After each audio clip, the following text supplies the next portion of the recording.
السلام عليكم ورحمة الله. بسم الله الرحمن الرحيم. الحمد لله رب العالمين، والصلاة والسلام على أشرف الأنبياء والمرسلين، حبيبنا وقرة أعيننا محمد بن عبد الله. Falenderojmë Allahun te bareke ve teala, atë Zot të Madh xhellewala, falenderojmë për atë në sejdë dhe në rukubim. Salavat dhe selamet janë për burin më të mirë të ummetit, për krijesën më të dashur të Allahut Muhammedin sallallahu alaihi wasallam. O vëllezër, ligjërata ime titullohet Vetëdia që udhëheq ambicien.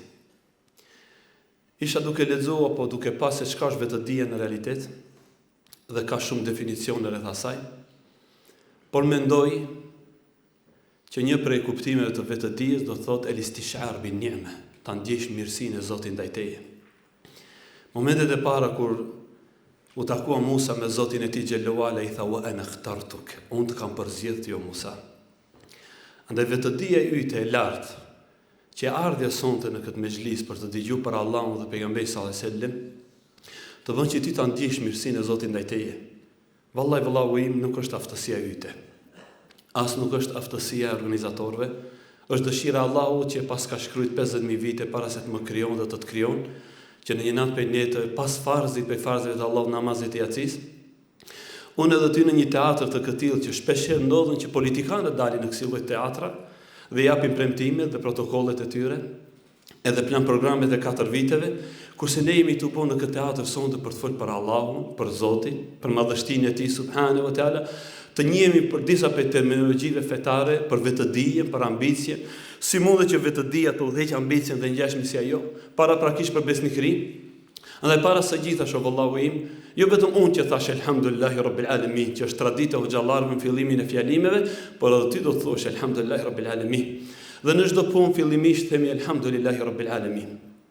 Do ta kuptojmë më poshtë o ju vëllezër të mi se humbja e kësaj vetëdije, ndjenja për mirësi dhe dhuratë e Zoti xhelluala ndaj nesh ishte një prej parimeve kryesore të iblisit. Wala tajidu aktharahum shakirin. Ono Allah do të bëj të pamundshme me ambicjet e mia shejtanore, vetëm që njerëzit mos ndjehen falënderues dhe mirënjohës ndaj teje.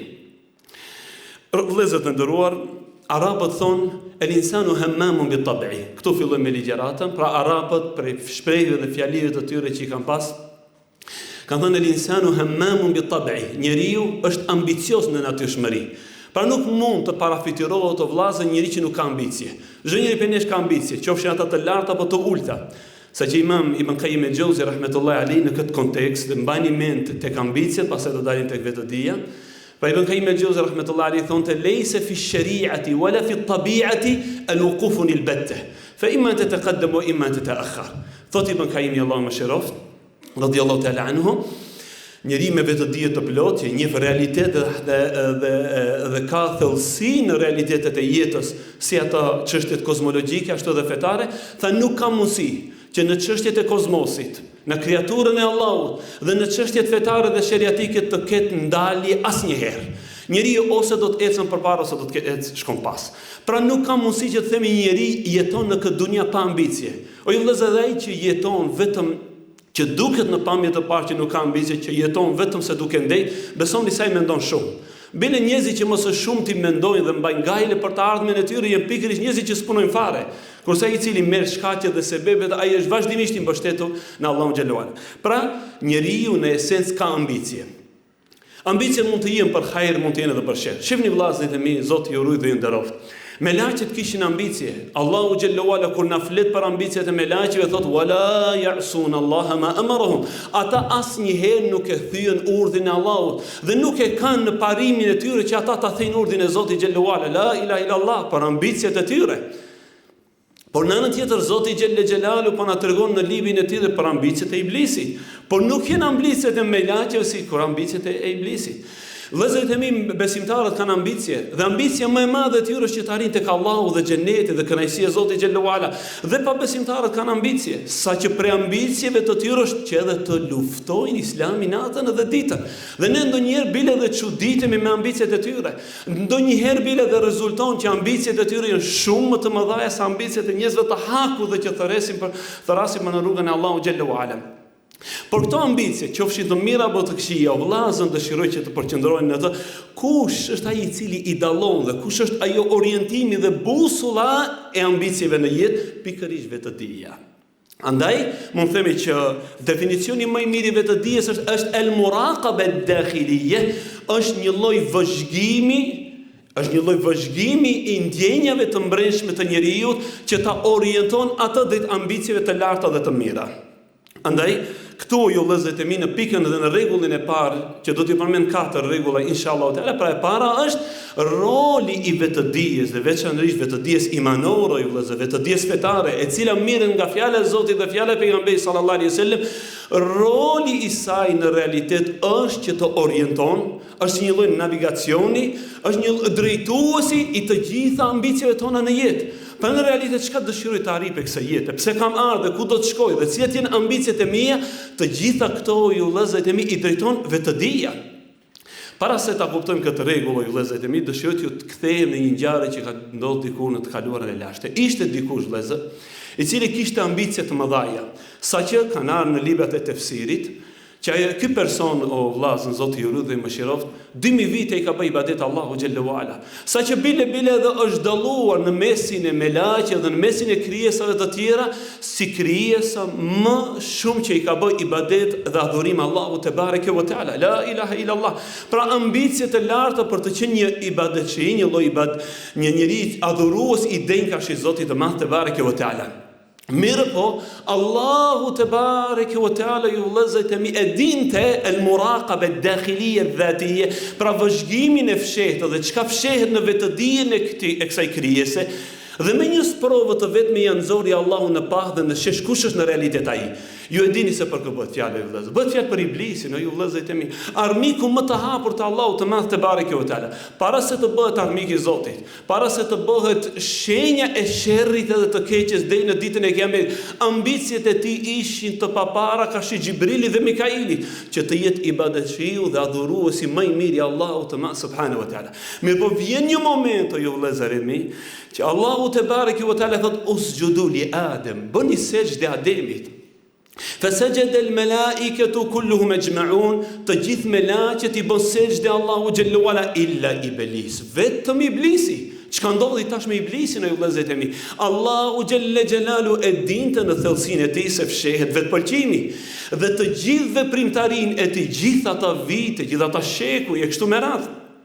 I bëri që në realitet vetëm se të krijon një lloj mbizotërimi tek njerëzit, një lloj pozite tek melaqet në këtë rast kuptohet, pra ishte një lloj vetpëlqimi në veten e tij që unë jam më i miri të gjithëve. Vjen një moment që Zoti xhallahu ala e krijon një krijesë për herë të parë dhe atë ngabalta dhe i thot usjudu li Adem, bjerni në sejdë kësaj krijese. Në qoftë se iblisi o vëllezërit e mi do të kishte qenë besnik me Allahun te bareke ve teala, që unë në realitet jam rob karshi Zotit, unë do t'i bëj sejdë Allahut, në qoftë se më urdhëron kështu apo ashtu, ai duhet që t'i bën sejdë. Ademi alayhi salatu wasallam respekt për Allahun dhe urdhrin e Zotit xhallahu ala. Mirë po në këtë rast ju vëllezër ai e kundërshtoi urdhrin e Allahut. Istakbara wa kana min al-kafirin. U bë mendje madh. Si rezultati vetpëlqimit parapraq që e kishte në jetën e tij dhe u bë pe qafirëve dhe pa besimtarëve. Çka ndodhi në këtë rast, ju vëllezërit e mi?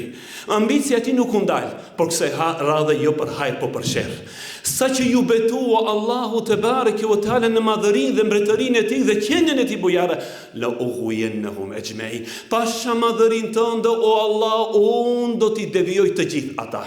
Në ajetin tjetër Allahu xhallahu ala po na tregon për ambicien e madhe të iblisit. Wala atiyannahum min bayni aydihim wa min khalfihim wa an aymanihim wa an shama'ilihim wa la tajidu aktharahum shakirin. O Allahu im, unë do t'ju vi atyre nga para dhe nga pas, shefni thirrës, me mirë ambicioz, me në rrugën e sherrit, o ju vëllezërit e mi, dhe do t'ju vi atyre edhe nga djata, edhe e majta vetëm që të mos i gjejsh ata prej falëndëruesve, që do thotë ju vëllezërit e mi, ajo e cila i jep busull dhe orientim dhe e drejton njeriu, ambiciet e njeriu në kahjen e duhur, është vetëdia e plot, është qëllimi i pastër, është ndërgjegja e çiltër që gjendet në brenda njeriu.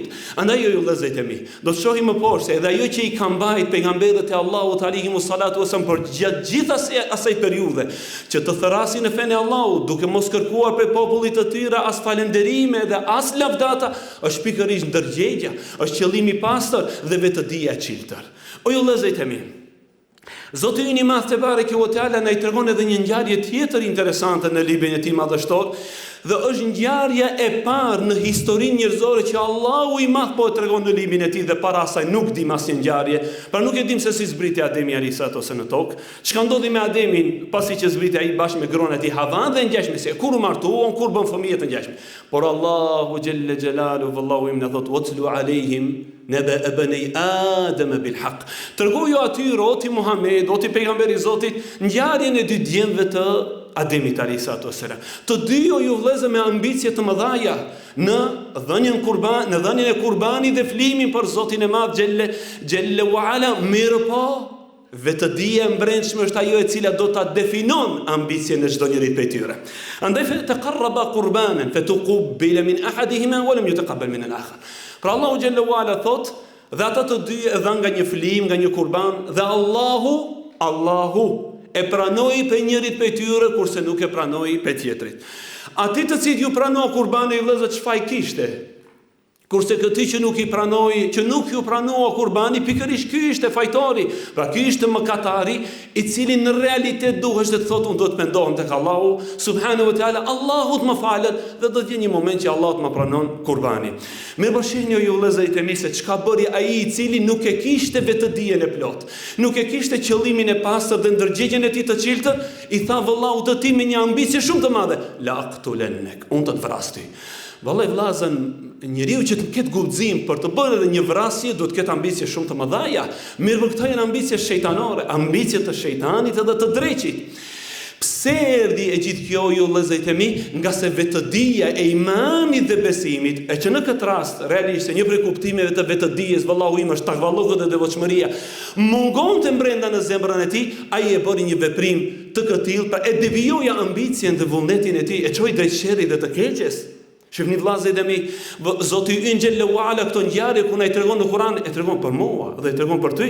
So unë ndoshta jem Kabili, ty ndoshta je Habili. Andaj rujuni edhe në projektet e hajrit, në projektet e davetit, në qoftë se qëllimi dhe synimi është pranimi tek Allahu xhelle uala, pse do të flas për projektet e filan hoxhas dhe për projektet e filan imamit, dhe të ngjashme si ajo. A është synimi të gjithëve kënaqësia e Allahut të Madh te bareke ve teala?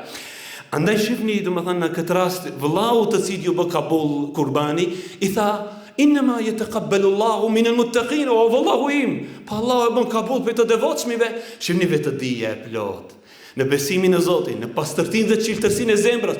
Pra, le të krijohet kjo lloj vetëdie në zemrën tënde, pastroje, çiltërsoje ndërgjegjen dhe qëllimin tënd. Do të vjen dita që Allahu te bareke ve teala të ta bën kabul veprimtarinë tënde. Pra ajo që dëshiroj të them vëllezër e mi për këtij rregulli të parë, pra vetëdia është orientuesi, është busulla, është navigatori i të gjitha ambicieve të njerëzve në jetë. Për këtë arsye ju vëllezër e mi, unë e di që më kuptohet shumë mirë. Po përsëris vëllau, ne jetojmë në botën e mediave, jetojmë në botën e Instagramit, Facebookut dhe të ngjashme si ajo.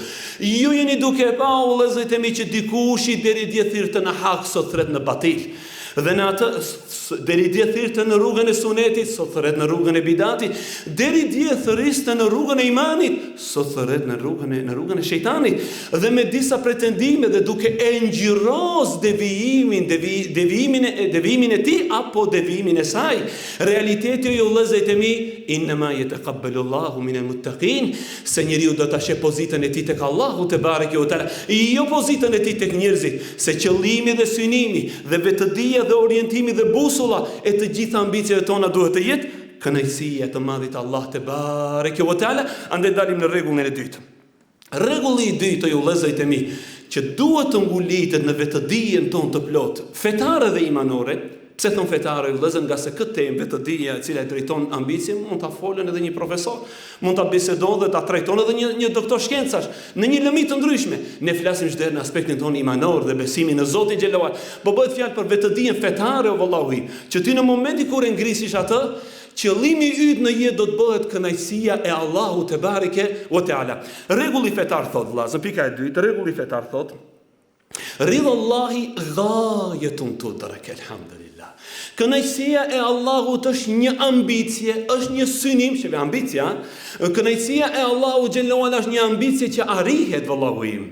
Kurse kënaqësia e krijesave është një ambicie që nuk arrihet. Pse përmendi këtë vëllazër? Çdo njeri në jetë që ka ambicie të shumta, shpeshherë edhe synon pozitën tek njerëzit. Shpeshherë synon që të jetë dikush që të udhëheqë, që të jetë një sipërmarrës, që të jetë një, domethënë qoftë edhe të dallohet tek njerëzit me pasuri e kështu me radhë. Edhe më madje e të gjithave është që të arrijë pëlqimin tek audienca, që të merr like-at, që të merr domethënë followersat e tij. Mirë, po në fund e sheh se ndoshta, edhe jo ndoshta, por realisht edhe do të dështon. Andaj vetëdia e plot tek besimtari vallahu im, që ai besimtari e ty në këtë rast, unë ty jam duke tu drejtu, vetëdia e plot vallahu im të thot ridallahi ghayatun tudrak. O vallahu im, kënaqësia e Allahut është synimi dhe ambicia që arrihet. Andaj le të jetë pikë synimi i çdo njeri prej nesh që të arrihet tek Zoti xhallahu ala dhe tek kënaqësia e tij subhanahu wa taala. Andaj shihni Nuhin alayhi salatu wassalam, që e përmenda pak më herët, pejgamberët të cilët ajo që ju ushqeti vazhdimisht në qendresën e tyre ju lëzën në David dhe të mos lëkunde për plot 950 vite. La ilaha illallah. Unë kam dëshirë vëllezër mi që ti dëgjoj fjalët me zemër. Domethënë nuk është një çështje e cila thuhet para në një formë në klasë që ne vetëm po i recitojmë çështja është imanore e zemrës 950 vite. Qul la as'alukum alayhi min ajr in ajriya illa ala rabbil alamin. Thuaj atyre Nuhi alayhi salam, nuk ju kërkoj juve falënderi apo shpërblim, në ajetin tjetër la as'alukum as falënderim as shpërblim. Me dorë shpërblimet e mia të gjitha do të jenë tek Zoti i Madh xhallahu ala, për ambiciet e mia të gjitha janë për Allahun subhan. Gjithçka që e duroj është e lehtë se e duroj për Allahun. Gjithçka që më thot familja, për atë se un kam fillimisht jam në fillim të Islamit, i duroj se është për Allahun subhanahu wa taala. Jo vëllezërit e mi, pejgamberët e Allahut kanë duruar rrahje për Zotin xhallahu ala. Siç ishte pejgamberi sallallahu alaihi wasallam atë ditë kur populli i Mekës e nxori nga Mekë pejgamberin e Allahut. I si në gjithë shka ishte i bukur në moralin e tij, në pamjen e tij, në qëndrimin e tij sallallahu alaihi wasallam. Ishte shumë i mëshirshëm, vallahi nuk e prekte asnjëri. Njëherë nuk i dha Abu Xehlit të qafir. Njëherë nuk e nënçmoi Abu Xehlin. Përkundrazi në një natë penetë shkoi dhe trokiti derën e Abu Xehlit. Tha Abu Xehli, kush mund të jetë në këtë mesnatë dhe natë me shi, kur janë në momentin Muhamedi? Tha, çka kërkon sonte o Muhammed në këtë natë me shi dhe natë e errët? Tha, o Abu Xehel, ose o Abu Hakem më kujtove në një moment dhe thash, nëse vdesish në këtë gjendje do të shkosh në zjarr të xhenemit. Po pranove be Islami, vallahi që ti shpejt shpëtuar. La ilaha illallah. Sa që Abu Xehli transmetimi që i ka thënë, o Muhammed, unë e di që ti je në hak. Mirë, po shpalljen tënde nuk e pranoj. Kibri dhe mendimësia nuk e lejoi që ta pranon shpalljen. E rëndësishme është pra nuk bëri gjë ky njeri i mirë, jo vëllezër, që populli i tij ta nxjerrën dhe atë në moshën 53 vjeçare. Shkoi tek populli i Taifit, zgjati dorë mos ndoshta i popull që ta beson besimin në Zotin xhallahu ala, siç e dini ata i nxorën fëmijët e tyre, njerëzit mentalisht të sëmurë nga mesi i tyre dhe e gjakosën dhe përgjakën pejgamberin e Allahut. Derisa ishte duke u kthyer në Mekë pejgamberi sallallahu alaihi wasallam, vallahi e kishte parasysh këtë rregull të cilën unë va përmenda ju. Ajo është kënaqësia e Allahut. Saqë edhe e përmendi në lutje dhe në duan e tij, tha illam yakum bika ghadabun alayya fala ubali. O Zoti, nëse ti nuk je i hidhëruar me mua, unë nuk e kam gajle çton këta njerëz. La ilaha illallah. Pra shihni ambiciet e larta të këtij pejgamberit të Allahut, nga se vetëdia ishte plot. Pra ishte njeriu më i vetëdijshëm, sallallahu alaihi wasallam. Ai ishte shembull i vetëdijes, shembull i synimeve, shembull i ndërgjegjjes, edhe njëteve të pastërta. Ja Rabbi, illam yakun bika ghadabun alayya fala ubali. O Zoti im i dashur, nëse ti nuk je i hidhëruar me mua, nuk e kam dirë çka thon të tjerë, ata absolutisht sallallahu alaihi wasallam. Pra, o vëllezërit e mi, le të mbetet kjo një prej pikave dhe pikësinimeve tona shumë të rëndësishme në jetën tonë, pra që vetëdia të ngritet në atë që synimi të jetë Allahut i Madh te bareke u ta. Pastaj vazhdon pika e tretë që ndërlidhe me të dytën shpejt me lenin Allahut, ajo është që vetëdia tek besimtari që buron nga imani dhe besimi dhe fetarizmi i tij në Zotin xhallahu ala, thot cila është pozita ime tek Allahu xhallahu. Nga se, siç e përmenda edhe më herët, ambicia të çon ndonjëherë dush apo nuk dush. Njerëzit të cilët janë ambiciozë zakonisht janë njerëz me poste, njerëz me pozitë. Edhe hoxhallarët të cilët janë shumë ambiciozë zakonisht edhe dalin para njerëzve, kanë fjalor, janë tërheqës e kështu me radhë. Mirë, po nëse nuk e kanë në vetëdinë e tyre, cila është pozita ime tek Allahu. Sonte në këtë moment nuk është me rëndësi se çka thon këto njerëz për mua, sa shumë e rëndësishme Zoti i Madh xhallahu ala çka thot për mua. A thu valli jem maqbul, jem i pranuar tek Allahu xhallahu ala, që ta meritoj hadithin e Xhibrilit ku i tha, apo hadithin e Buhariut që i tha idha ahabba Allahu al-abda nada Jibril. Kur Allahu e don robin, Allahu e thëre Xhibrilin. Imagjino të don Allahu xhallahu ala. Po imagjino të donë edhe Xhibril Emini, pas edhe të duan banorët e qiejve, vallahu im për këtë arsye, ngriteve të dijen tënde fetare, ushqeje besimin dhe imanin dhe le të jetë ambicjet e tua çdo herë për në rrugën e khairit, fa anta ala al-haqq walau kunta bi wahdi. Se ti je në hak dhe në të vërtet edhe në qoftë se je vetë në familjen tënde, në klasën tënde, në punën tënde, në shoqërinë tënde në përgjithësi. Ti je në hak dhe ti je në të vërtet. Kjo është vetë dija e besimtarit, pra që thash nuk e lën që të lëkundet. Në që për luftërave erdhen, në që se s'gabojnë në Samarkand, kanë erdhen ushtarët për lufte, mesin e tyre ushtria, generalet, e kështu me rast që kanë ardhur, tek Omeri ibn Khattabi radhiyallahu ta'ala anhu. Dhe Omeri ibn Khattabi radhiyallahu anhu si khalifi muslimanëve deshte që ti dëgjon ndonjëherë çka ndodhi në luftë, kush ndroi jetë shahide e kështu me radhë. Dhe filloi domethënë përgjegjësi ushtrisë tha o emiri muslimanëve, ndroi jetë filani për emrave të cilët Omeri njifte. Pastaj tha wa akharun la ta'rifuhum. Edhe të tjerë o emiri muslimanëve të cilët ti nuk i njeh. Omeri ibn Khattabi vllazët e mi. La ilaha illallah. Shihni vetë dia plot vallahi dhe ndërgjegja. Omeri ibn Khattabi tha in kana Umar la ya'rifuhum fallahu ya'rifuhum. Në qoftë se Omeri nuk i njeh, Allahu i njeh. S'është me rëndësi o më njeh Omeri, nuk më njeh Omeri. S'është me rëndësi si shta, nuk është me rëndësi se kush është ajo apo ai i cili ja mësoi Fatihan. Më falni, domethënë në këtë rast ne nuk e njohim kush ja mësoi Fatihan, Imam Sudejsi në Kabe, më mbas e thot Amini 3 milion njerëz mbas thon domethënë Amin. Apo kush ishte mësuesi i parë Ibn Taymijes edhe Imam Ahmedi, nënën e Imam Ahmedi asnjë emri nuk ja dim. Me bashkë nuk është me rëndësi. Shumë pe pejgamberëve të Allahut ne nuk i dimë ju vëllezër, ne dim vetëm 24, 5, 6, 7 pe emrave të pejgamberëve të Allahut. Shumë do prej burrave më të mirë të historisë njerëzore ne nuk i njohim, por Allahu i Madh xhallahu ala i njeh, subhanahu wa taala. Dhe e rëndësishme është vallahu im pra që ta kesh në vetë dijen tënde çdo herë, cila është pozita ime tek Allahu xhalla xhelalu.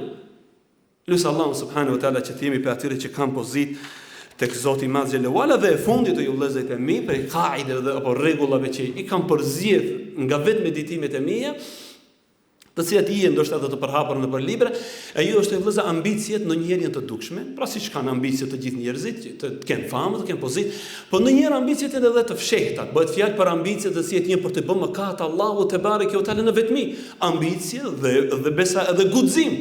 Mirë po ju vëllezërit e mi vetëdia, që thamë në fillimin e parë el muraqaba dhatiyya, më bëni Allah për zjatin e 2 minutave, el muraqaba dhatiyya më deri vëzhgimi i mbrëmshëm i asaj që është brenda në gjoksin tonë, apo që njihet edhe njohja e vetes, për të cilën do të folën hoxha i nderuar inshallah taala hoxha Fitim, e gjitha ajo e bën njeriu që të ndalet nga mëkatet dhe gjunahet. Ndalu, vërtet nuk të sheh askush, por të sheh Zoti. Andaj derisa në një natë për netve Omeri ibn Khattabi ishte duke ecë në rrugët e Medinës që të sheh gjendjen e muslimanëve, një grua, një nënë i tha vajzës së saj o i bi, përsi e qumshtir me ujë.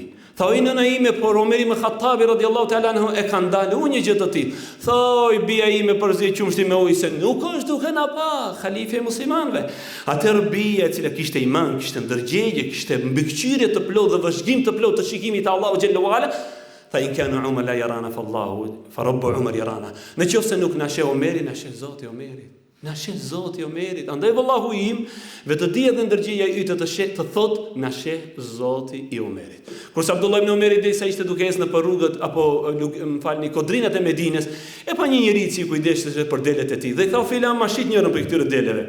Tha nuk janë të mia, janë të zotëriu tim. Tha thuj zotëriu ton që delen e hëngri ujku, qale fa madha sa'qulu lillah, për çka do t'i them Allahu te bareke ve teala, dhe u bë sebeb Abdullah ibn Omeri pasaj që ta çliron nga robëria dhe tha fjalë që të çliroj nga robëria e dunjas, elusë Allahu që të shpëton nga robëria e ahiretit, pra inshallah do të jesh prej banorëve të xhenetit. Andaj ju vëllezërit e mi, për ruajtje, për ambicjet janë ambicia të çon ndonjë për hajër, ndonjë të çon edhe për sherr. Si ambicjet e dukshme ashtu edhe ambicjet e fshehta, vetëdia është ai që e kontrollon, është busulla, është navigatori që e drejton ambicien e njeriu drejt të vërtetës dhe hakut. Elusë Allahu xhallahu ala që të na shton ambicjet tona për hajër, na shton vetëdijet tona dhe qëllimet tona të jenë të pastërta për ta ndihmuar fenë Zotit xhallahu ala. Dhe së fundmi, ju vëllezër e mi, dëshiroj vetëm t'ju kujtoj me një prej emrave të bukur të Allahut xhallahu ala, që është Shakur. Zoti juaj është shumë falendërues. Vallahi është mirënjohës. Ai xhallahu ala di që sonte ti kishe pas mundësi që ndoshta të shohësh një lojë futbolli, kushtimisht.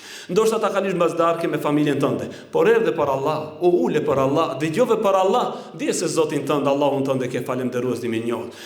Falënderimi dhe mirënjohja më e madhe Zoti xhallahu ala qoftë para organizatorët, të cilët mbajtën gajlen, na shkruajtën disa herë mua, hoxhallarëve të tjerë, pastaj përgatitjet e shumta, ne o ju vëllezër e mi erdhëm dhe gjetëm gjithçka të gatshme. Mirë, dikush e ka përgatitur këtë moment dhe këtë çast, andaj Zoti i shpërblet në krye me iniciativave pro, pastaj në krye edhe me hoxhallarët e tyre të vjetër, që pas atyre edhe me hoxhallarët dhe brezat e rinj, pa me kryetarin e tyre Hoxhën Amir Ishakun, i cili pra siç e përmendi edhe Hoxha Metush pra është në Jordani për magjistraturë, lutem Allahun xhallahu ala që ju thebitehu, ta përforcon atë, të jep sukses në dije dhe në kërkimin e dijes fetare dhe mësimin e librit të Zotit xhallahu ala, por pastaj falënderimi është edhe për Hoxhën ton. Kur them për Hoxhën ton, nuk e them kështu fjalë të thjeshtë vallahi, por realisht ai është Hoxha im personal, Hoxha i cili i ka ndërtuar momentet e para të jetës tim, por është edhe Hoxha i babas tim. Momentet e para në jetë kur nisa për në Siri, baba më tha, o të bësh si Hoxha Bekir, o lej këtë rrugë. Po pasha Allahun e madh që kush baba ti në fund është dëshmitar. Thanë nëse bësh si ki hoshta bonë, por ndryshe tha leja, ama me vos si filani si alani si kështu më radh. Pra lutem Allahun xhelalu ala që ti ruan të gjithë hoxhallarët tonë dhe dietarët tonë. Lutem Allahun subhanahu wa taala na shton dijen dhe imanin e kuptimin e Islamit. Sallallahu ala nabina Muhammed wa ala alihi wa sahbihi ecma'in. Alhamdulillahi rabbil alamin. Allahu i shpërblet.